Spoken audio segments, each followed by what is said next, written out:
মিরাজের বাবা মিরাজ যে শহীদ হয়েছিল, মিরাজের কিন্তু লিস্টেড হচ্ছিল না, শহীদ হিসেবে স্বীকৃতি পাচ্ছিল না। পরে আমাদের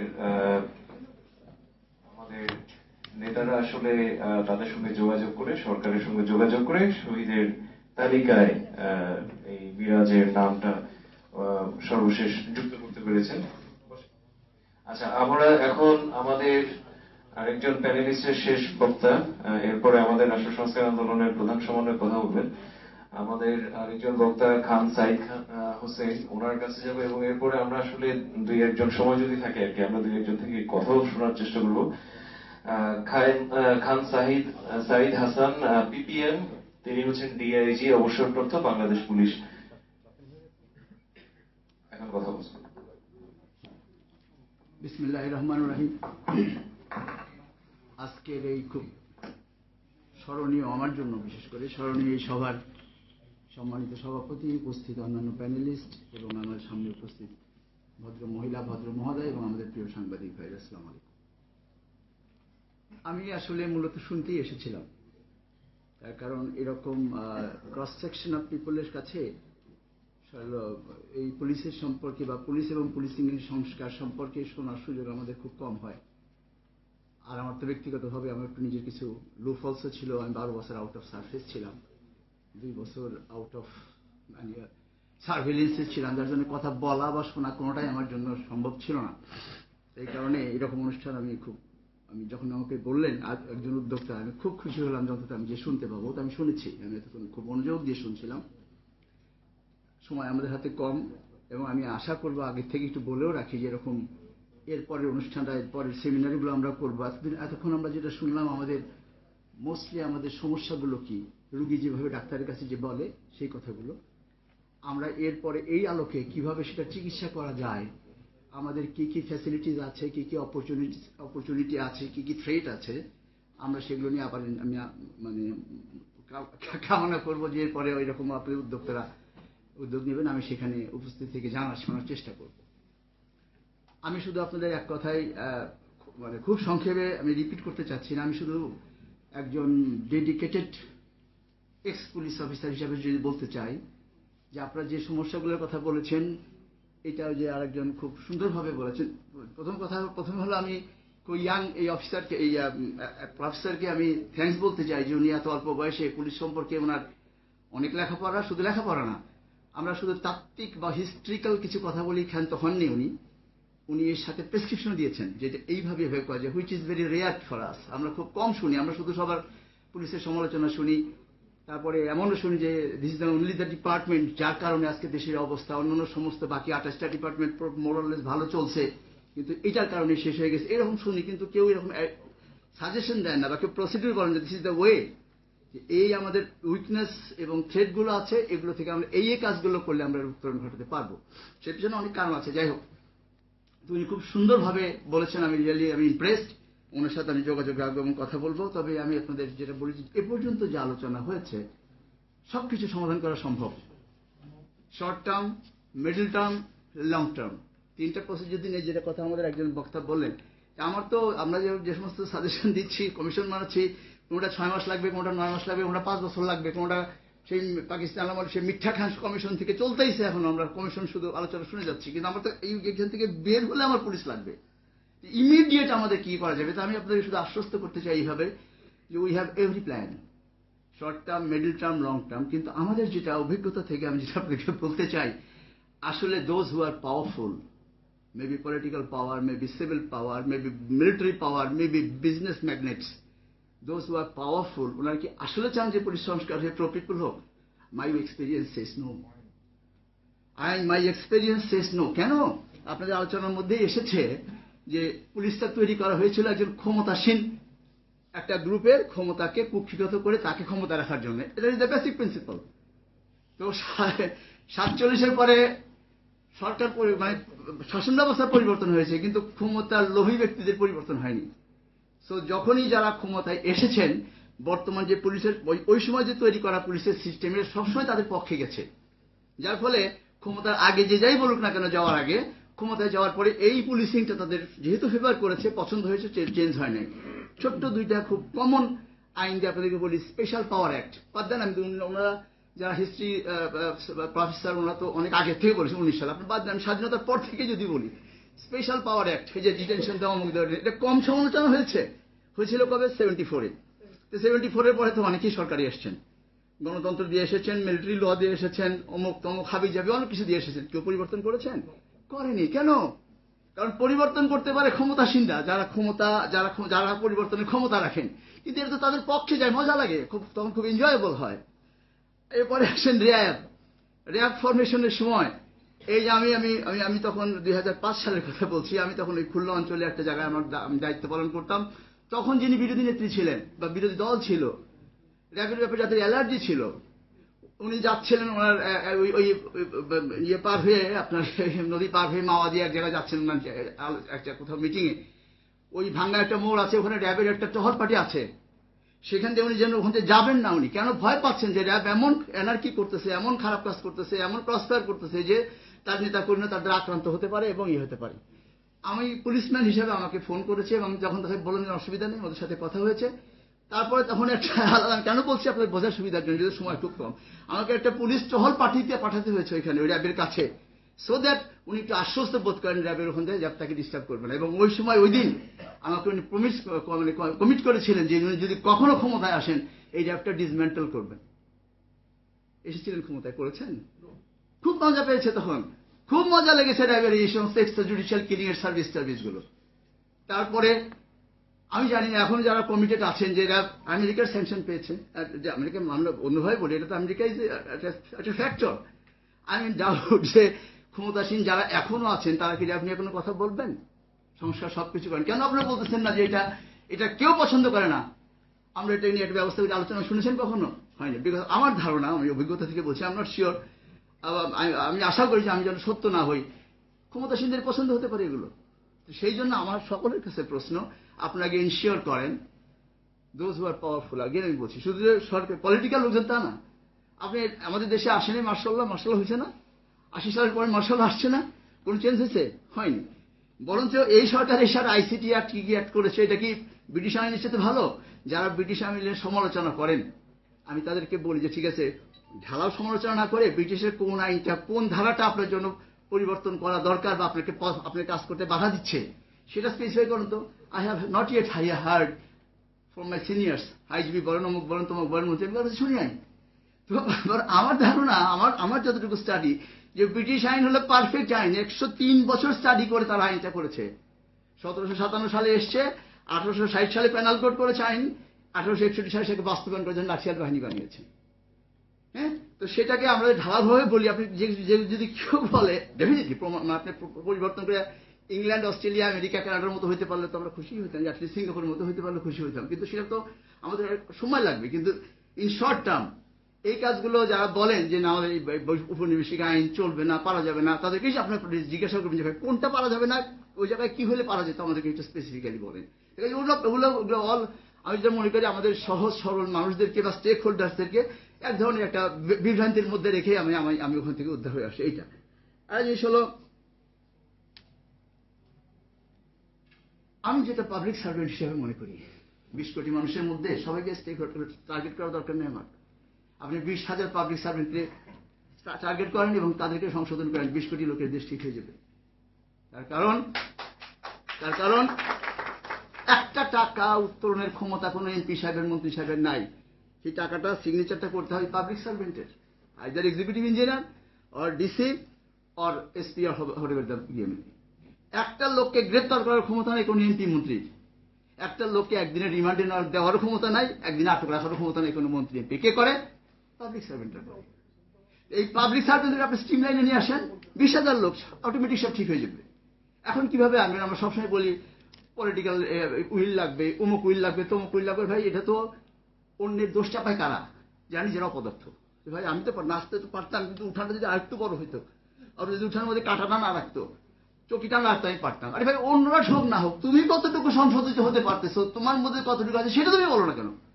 আপনি দেখবেন যত ধরনের সাজেশন দিবে পুলিশ নিয়ে, ওইটার জন্য হচ্ছে না, পলিটিক্যাল কারণে হচ্ছে না, আইনের কারণে হচ্ছে, তবে কারণে হচ্ছে না। আর ভাই যতটুকু আইন আছে এইটুকুর মধ্যে আমরা এইটুকু করতে পারি, এটা কখনো কেউ আপনাদের জনগণকে বলেছে? আমি মনে করি জনগণের সাথে যদি আমাদের বিদ্যমান আইনের মধ্যে থেকেও যদি আমাদের আরেকটা জিনিস মাথার মধ্যে রাখতে হবে, সরি আমি তো বেশি বড় করে ফেলতেছি, আমি তো অনেকদিন পরে কথা বলতেছি, যার ফলে একটু এক্সাইটেড আমি জানি না আমার কথা ভালো লাগবে কিনা আপনাদের। আচ্ছা, এনিওয়ে, সেটা হলো আমাদের মাথার মধ্যে কিন্তু রাখতে হবে, পুলিশের জন্য আপনি যাই করেন না কেন, ইভেন পোশাক পরিবর্তনের কথা এসেছে, আমি আইজিকে জিজ্ঞেস করেছিলাম সেদিন, স্যার 101 মাস এই বছর করি, 1 বছর 330 কোটি টাকা লাগবে আমাদের, এবং আমাদের যে ড্রেস কেনা আছে এটা দিয়ে আমাদের আরো 2 বছরের জন্য চলবে। তাহলে আমরা যদি নতুন ড্রেস করি তাহলে আমাদেরকে এইগুলো বাদ হয়ে যাবে, 1 বছরের জন্য 330 কোটি টাকা লাগবে। টাকাটা কে দিবে? আসলে রাজস্ব খাত থেকে। রাজস্ব খাত মানে কি? আমি আপনার ট্যাক্স দিই, আমি আপনার দিই, সচরাচর রিক্সাও ট্যাক্স দেয়। ও হয়তো ইনকাম ট্যাক্স রিটার্ন সাবমিট করে না, কিন্তু যে রুটি 5 টাকা দিয়ে 12 টাকা দিয়ে কেনে ওটা ট্যাক্স তাকে দিতে, রুটি আলাদা ট্যাক্স দিতে না হলে ও 5 টাকা দিয়ে কিনতে পারতো রুটিটা। যে লুঙ্গিও 100 টাকা দিয়ে কেনে 50 টাকা দিয়ে কিনতে পারতো যদি এই লুঙ্গি আলাদা ট্যাক্স দিতে না হতো। তা আপনি শুধু বড় বড় প্রজেক্ট করবেন, আপনি বড় বড় মানে হাজার শত যেখানে যে কাজটা আপনি ইন্সপেক্টরতে করাতে পারবেন সেখানে আপনি এসপি লাগাবেন। এটা এসপির প্রথম কোথেকে আসে? যিনি বললেন না যে একজন এসপি হবেন, তার বডিগার্ড, ড্রাইভার, এটসেট্রা ব্রিটিশ আমল থেকে চলে আসতেছে। এটা আমলারা মনে করে এটা তাদের ডিগনিটি, ভ্যানিটি, আপনি ফাটতে বন্ধ করতে পারবেন না, শুনতে ভালো লাগবে কিন্তু আপনি বন্ধ করতে পারবেন না। এই টাকাগুলো কোথেকে আসে? এই টাকাগুলো যে আমি আপনাদের রিক্সাওয়ালা দেয়, আমার শ্রমিক দেয়। কাজে যে কোনো plan whatever you do, আপনাকে মাথার মধ্যে রাখতে হবে যে টাকাগুলো কিন্তু ওরা দিবে, কাজে ওরা দেওয়ার মতো সামর্থ্য আছে কিনা বা আপনি নিতে পারবেন কিনা, বরঞ্চ আপনি তাদেরকে দেওয়ার চেষ্টা করেন। সেই জন্য ওইটা একটা বিষয়। তো আমি যেটা বলতেছিলাম যে ওই পাবলিক সার্ভেন্ট বিষয়টা লোককে আপনি ঠিক করেন, আমাদের বিদ্যমান আইন দিয়ে ঠিক করা সম্ভব। এটা আমরা পারবো, শুধু আমাদেরকে এনশিওর করতে হবে যে আসলে যারা অথরিটি, আপনি চাইলে হবে না। এই আজকে যারা অথরিটি কালকে যখন আবার অপোজিশনে চলে যাবে বা ক্ষমতা চলে যাবে তখন আমাদের সুরে কথা বলবে, কিন্তু যেই বলতে আমার চেয়ারে বসবে, ওই নরম চেয়ার, ঠান্ডা বাতাস, আর এই যে চারিদিকে স্তুতি, মানে নানান ধরনের আপনার ইয়েদের তো চমৎকারীদের কথা খুব ভালো লাগে, মজা লাগে তো শুনতে। এটা তখন তাদের মনে হবে যারা এই সিস্টেমটা চলতে থাকুক। ওনারা যদি চান, ওনারা যদি চাওয়ার ব্যবস্থা করতে পারেন, আমাদের কিচ্ছু লাগবে না। এই পুলিশ, এই জনসংখ্যা, এই স্ট্রাকচার, এই আইন দিয়ে আমরা অন্তত পক্ষে আপনাদের 100% প্রত্যাশা পূরণ করতে না পারলেও একটা সহনীয় পর্যায়ে নিতে পারবো, অন্তত as far as I am concerned। আমি আপনাদেরকে এটুকু অ্যাসিওর করতে পারি। পুলিশ কমিশন হয়, দেখেন না এ পর্যন্ত সেই পাকিস্তান আমাদের মিঠা খান থেকে শুরু করে যত পুলিশ কমিশন হয়েছে, কোন পুলিশ কমিশনের প্রধান কখনো পুলিশ হয়েছে? না কোনো পিপল হয়েছে? হয় তারা যারা পুলিশের একটা কাউন্টার পার্ট, বলবো না, আদার পার্ট, আইজার সিভিল ব্যুরোক্রাট, নাহলে মিলিটারি ব্যুরোক্রাট, নাহলে সামবডি এলস। আজ পর্যন্ত কোন পুলিশ কমিশন হয়েছে যে কমিশনের প্রধান একজন জনগণের স্টেক হোল্ডার মধ্যে থেকে একজন বিশিষ্ট ব্যক্তি? যে ব্যক্তি ক্ষমতাবান তাকে যদি আপনি কমিশনের প্রধান করে রাখেন, সে যে ফর্মেই হোক না কেন, সে তো তার সুবিধা মতো ওইভাবেই কাজটা করবে। এই কারণে আজকে পর্যন্ত বহু কমিশন হয়েছে, এক মিঠা খানের কমিশন হয়েছে, ব্রিগেডিয়ার নামের কমিশন হয়েছে, তারপরে আমাদের এখন আরেকটা কমিশন হচ্ছে, দিয়ে কমিশনের খুব সময় বেশি দিন হয়তো পাবে না, কারণ একটু লম্বা প্রসেস, তো সময় লাগবে। কিন্তু কোনটা কমিশন দেখবেন, কোন কমিশনে পুলিশ নাই। এখন যদি আপনি একজন সাংবাদিক ফোরামের সংস্কার করতে যায়, যদি আপনি একজন কি বলে ঐতিহাসিক কাউকে, যদি একজন ইতিহাসের প্রফেসর সাহেব যদি আপনি সাংবাদিকদের কাছে আপনি সংশোধন করতে দেন, কতটুকু হবে? প্রপারলি হবে না। এই জিনিসটা আমাদের অভিজ্ঞতা আছে, এটারও কিন্তু ওই যে ক্ষমতার ধারাবাহিকতারই একটা অংশ। এনিওয়ে আমি খুব সংক্ষেপে শেষ করে ফেলবো। আরেকটা জিনিস যেটা আমি খুব আবেগ আপ্লুত হয়ে গেছিলাম আমাদের ওনার বক্তব্যে। ইয়াস, অনেক মারা গেছে, মোর দেন 1500 আমাদের ছাত্র জনতা মারা গেছে। আর আমি নিজেও one of the worst victims of the last regime. আমি তো বললাম যে 12 বছর আমি আউট অফ সার্ফেস ছিলাম, মাটির উপরে ছিলাম না, মাটির নিচে থাকতে হয়েছে আমাকে। তো কাজেই তারপরেও as I belong to police, তাই না, তো পুলিশের প্রতি আমার তো কিছুটা হলো সহমর্মিতা থাকারই কথা। এই যে 1500 মারা গেছে, আমাদের ছাত্র জনতা শহীদ হয়েছে, এর মধ্যে কিন্তু 46 জন পুলিশ, আপনি যেটা বললেন, 46 জন পুলিশও কিন্তু মারা গেছে। এবং এই যে 187 যেটা আমাদের ইমাম হক স্যার পাঠিয়েছেন, এটা কিন্তু সবাই মিসিং যারা, তারা কিন্তু চাকরি থেকে যে পালিয়ে আছে তা না। আমাদের কাছে অনেক হিসাব আছে যেগুলো আমরা এখনো জানি না। এই লাশ শুধু it is reported, is yet to be confirmed by investigation, যে লাশ দিয়ে শুধু ছাত্র জনতার পোড়ানো হয়েছে তা না। আমাদের কাছে এরকম খবর আছে যাত্রাবাড়িতে অনেক পুলিশের লাশও পুড়িয়ে দেওয়া হয়েছে। এই 187 জনের মধ্যে কতজন পড়ে গেছে আমরা জানি না। আমরা কিন্তু আপনাদের কাছে আমি খুব বিনয়ের সাথে পুলিশ হিসাবে, আপনার একজন পুলিশ পরিবারের সদস্য হিসেবে আপনাদের কাছে অনুরোধ করে যাই, নিবেদন করে যাচ্ছি যে আপনারা যখন এই ছাত্র জনতার কথা বলবেন, আমাদের এই 46 জন যারা মারা গেছেন, যারা রক্ত দিয়েছেন, তাদের কথা বলবেন, এবং মিসিং পুলিশগুলো যদি নিহত হয়ে থাকে তাদের জন্য একটু দরদ দেখেন, তাতে খুব একটা আপনার ক্ষতি হবে না, আমরা একটু উজ্জীবিত হব। শেষ করার আগে যাই হোক, এই মোটামুটি আমি আবারও যারা আয়োজক তাদেরকে শুভেচ্ছা অভিনন্দন জানিয়ে আমি শুধু একটা কথাই বলতে যাচ্ছি যে আমাদের স্বতঃসীমাবদ্ধতা আছে, বাট আমাদের দেশের জনগণ খুব অল্পে তুষ্ট হয়ে যায়। আপনি যতই অপরাধ করেন না কেন, আপনি যে থানা দারোগা তাকে অপমান করেছে, হয়রানি করেছে, ও যে শুধু তার কাছে যে বলবে আচ্ছা ভাই ভাই ভুল হয়ে গেছে, আমাকে মাফ করে দেন। এরকম বহু তদবির এখন আমাদের কাছে আসতেছে। আমি সেদিন কালকে সন্ধ্যার সময় যখন আমার কাছে একটা গ্রুপ আসছে আমার বাড়ির দেশে সিরাজগঞ্জ, সেখান থেকে যে না ওই অমুকে একটু মাফ করে দেন, আমার কাছে আসছিল বাবাজি তুমি খুব ইয়ে না, বিকজ আপনারা যেটা আমাদের একজনে যে ইয়ে বলে গেছিলেন যে যারা এখন করছে they should be dismissed. No, dismiss না, তার কারণ আপনার পাবলিক সার্ভেন্টের এটা কোনো ক্ষমতা না। যে যেখানে আছে তার দায়িত্ব, সেই দায়িত্বটাকে পালন করতে হবে। এই দায়িত্ব পালন যদি সে করতে না পারে, দুইটা পারপাসে পারবে না। একটা হলো যে সে চেষ্টা করেছে অনেক কিন্তু পারছে না, সেক্ষেত্রে সে হবে inefficient. Well, you are inefficient, পারতেছে না, get out. There are some people, other people যারা আসবে তারা পারবে, যারা পারবে তাদেরই করাবো। সেই ক্ষেত্রে হবে স্যাক্ট বা ডিসমিস ফ্রম সার্ভিস, যে তুমি যেহেতু পারতেছো না তোমার দায়িত্বটা পালন করতে, বেটার গো অ্যাওয়ে। কিন্তু সেই কাজে তুমি কোনো খারাপ বদ উদ্দেশ্য নিয়ে করো, ক্রিমিনাল ইন্টেনশন নিয়ে করো, নো, এটা তখন ডিসমিসাল হবে না, তখন রেগুলার ক্রিমিনাল কেস হবে। বরঞ্চ একজন সিভিলিয়ান কোনো ক্রিমিনাল অফেন্স করলে যে পানিশমেন্ট হয়, লজিক বলে, ফিলোসফি বলে যে যার দায়িত্বই হলো আইন, মানুষের জীবন এবং মাল রক্ষা করা, সে যদি নিজেই জান এবং মালের জন্য ক্ষতির পেছনে যদি নিজের প্রত্যক্ষ পরোক্ষ জড়িত হয়ে যায়, তার পানিশমেন্ট হবে ডাবল। তা আমরা আজকে ওটা ইনশিওর করি যে তোমাকে এই রেসপন্সিবিলিটি দেওয়া আছে মিস্টার ওসি, মিস্টার ডিসি, তোমার দায়িত্ব হলো এইটাও জেনে বলেন যে ডিসি তো ল অ্যান্ড অর্ডার কমিটির chairman, what hell he has done, what hell he did last 15 years। পুলিশের ব্যারেল থেকে একটা গুলি বের হলে এক্সিকিউটিভ ইনকোয়ারি করতে হবে, করেছো তুমি কোনটা? আর যদি করে থাকো তুমি কোনটা কি বলেছো যে that cross fire in the name of cross fire, যেগুলো তোমার ফোর্স কিলিং করেছো, যেগুলো জাস্ট কুল হেডেড মার্ডার হয়েছে, তোমার একটাও কি বলেছো যে না it was killing? Everybody knows, people knows, we know, whole world knows যে এগুলো ছিল ধরে নিয়ে যে খুন করছে। কিন্তু আপনি কি have you ever seen or heard যে একটা এক্সিকিউটিভ ইনকোয়ারি করে বলা হয়েছে যে না ইট ওয়াজ কিলিং? ওনার দায়িত্ব নেই। আজকে যে কোর্ট, আজকে যে দারোগা মিথ্যা মামলা দিয়ে আপনার গায়েবী মামলা সম্পর্কে হার্ড, এবং যে হইল ক্রস মানে খুন করলা, এবার সেই যিনি বাদী, আপনাদের যে খিলগাঁয়ের একটা ছেলে কিছুদিন আগে মামলা হয়েছে, পুলিশ কমিশনার আসাদুজ্জামান মিয়া ডিবির যে কৃষ্ণ ছিল তারা, খিলগাঁয়ের যে একটা ছেলে নুরুজ্জামান জনি, তাকে খুন করে মারার পর 19টা গুলি করে মারা হয়েছে তাকে, 19টা। এরপরে পুলিশই বাদী হয়ে মামলা করছে, জনি হলো 1 নম্বর আসামি। এই মামলা যখন কোর্টে গেছে, তখন কোর্টে লয়াররা প্লিড করছে না যে না এটা ঘটনা ঘটছে, উল্টা ইয়ে কি করেছে, হোয়াট অ্যাকশন আমাদের ম্যাজিস্ট্রেট টেকেন, উনি কি করেছিলেন? উনি তো ডিটোমেন্ট দিয়েছেন, কিন্তু ওনার তো ডিটোমার দায়িত্ব না, ওনার তো কাজই হলো যে এটাকে ভেরিফাই করবেন। এবং পুলিশ যে কাজগুলো করে as far as the investigation crime is concern, এটা হলো আপনার অন বিহাফ অফ কোর্ট করে, কাজে এটা কিন্তু কোর্টের অংশ। ইনভেস্টিগেশন এবং মামলা এটা কিন্তু কোর্টের অংশ, এবং দেখবেন মামলা করার পরে কিন্তু কাগজটা কোর্টে পাঠাতে হয়। তো কোর্ট যখন দেখতে পাচ্ছে যে এটা মিথ্যা মামলা, একটা মিথ্যা ঘটনা নিয়ে কথা নিয়ে আমাকে সাজিয়ে আসছে, কারণ যে ভিকটিম তাকেই আসামি করে আনছে, তাহলে সেটা এটা একটা অনেক স্কোপ ছিল, সেটা নিজের অফিসারদের ফার্দার ইনকোয়ারি করাতে পারতো, অথবা বলতে পারতো যে ডিফেন্সের লয়ার বা আসামি পক্ষের লয়ার যে বলতেছে এরকম ঘটনা বা ঘটনা হচ্ছে উল্টো, তোমরা দিচ্ছ এটা কেন, আমি শোকজ করতে পারতো না, কারণ দেখা করেছে পর্যন্ত 15 বছরে একটাও। But none has mentioned so far about the activities of court, activities of district magistrate. Everybody is running after the power, authority, কিন্তু power is not matter of power, authority, it's the responsibility যে তুমি ঠিক মতো বিহার করতেছো কিনা, পারলে করবা, আর না করলে আমার বেতন যে আপনি দেখেন, একটা কথা বলি, আপনি ড্রাইভার দারোয়ান রাখছেন আপনার বাসাতে, আপনার বাসায় পাহারা দেয়, রাইট?